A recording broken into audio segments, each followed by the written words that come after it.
Hi viewers, my name is Gopal Das Rajasekhar. నేను 30 సంవత్సరాలు చదువు ఉద్యోగం కోసం పోరాటం, మరో 25 సంవత్సరాలు సంసారం, పిల్లలు, విద్యార్థుల చదువు కోసం నిరంతర శ్రమ. మరి ఇదంతా నా కోసం, నా స్వార్థం. సమాజం కోసం ఏదో ఒకటి చేయాలి, ప్రకృతికి సమాధానం ఇవ్వాలి. అంతేగా, నాటి ప్రకృతికి నేనెంతో అన్యాయం చేసి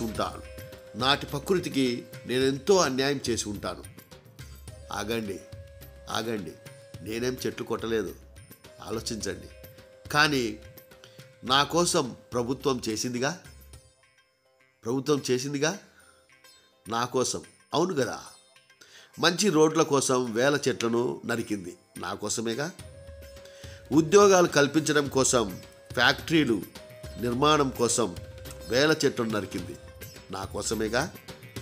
వస్తు సామాగ్రిని ప్రజలందరికీ పెన్సిళ్ళు, టేబుళ్ళు, బోర్డులు ఇలా అందరికీ అందుబాటులోకి తేవటం కోసం ప్రయత్నం చేసింది, నా కోసమేగా.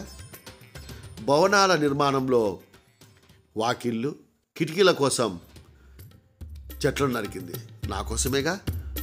ప్రభుత్వం కూడా తన కోసం నరకలేదు, ప్రజల కోసమే నరికింది, నా కోసమే కదా.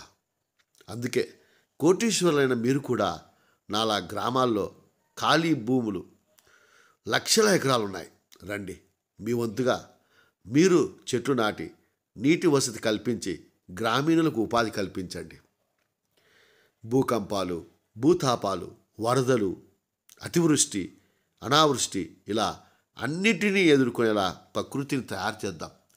ఇదో, నేను ఒక గ్రామానికి వెళ్ళి చూశా. కంచిపాటి వాళ్లపల్లి, సుండుపల్లి మండలం, అన్నమయ్య జిల్లా. వేల ఎకరాల మామిడి తోటలు, వాటి మధ్య చిన్న గ్రామం. ఇదే కదా గాంధీ తాత చెట్టు అంటే. ఎంత సుందరం! వేల ఎకరాల్లో చుట్టూ అలుముకున్నటువంటి పచ్చదనం. అందుకే నేను ఏదో ఒకటి చేయాలిగా. మెట్టభూమి తీసుకున్నాను, 300 చెట్లు నాటాను. ప్రకృతి మన వల్ల ఎంత నష్టపోయిందో నేను గ్రహించాను. అందుకే ప్రకృతికి మనం తిరిగి ఇవ్వాల్సినంత తిరిగి ఇచ్చేయాలి.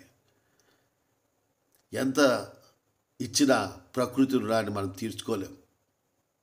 కాబట్టి ప్రతి ఒక్కరూ బాధ్యతగా ఈ విషయాన్ని తీసుకోవాలి. మధ్యతరగతి వాడిని నేనే ప్రకృతికి ఇంత సాయం చేస్తే, ఎన్ఆర్ఐలు, డాక్టర్లు, ఇంజనీర్స్, లాయర్స్, పెద్ద పెద్ద కోటీశ్వరులు సమాజంలో ఉన్నారు. రండి, మీ గ్రామాలకు వెళ్ళండి, మీకు తోచినంత సాయం చేయండి, ఉపాధి కల్పించండి. ప్రతి ఒక్కరూ మిమ్మల్ని ఆదరిస్తారు. Thank you one and all.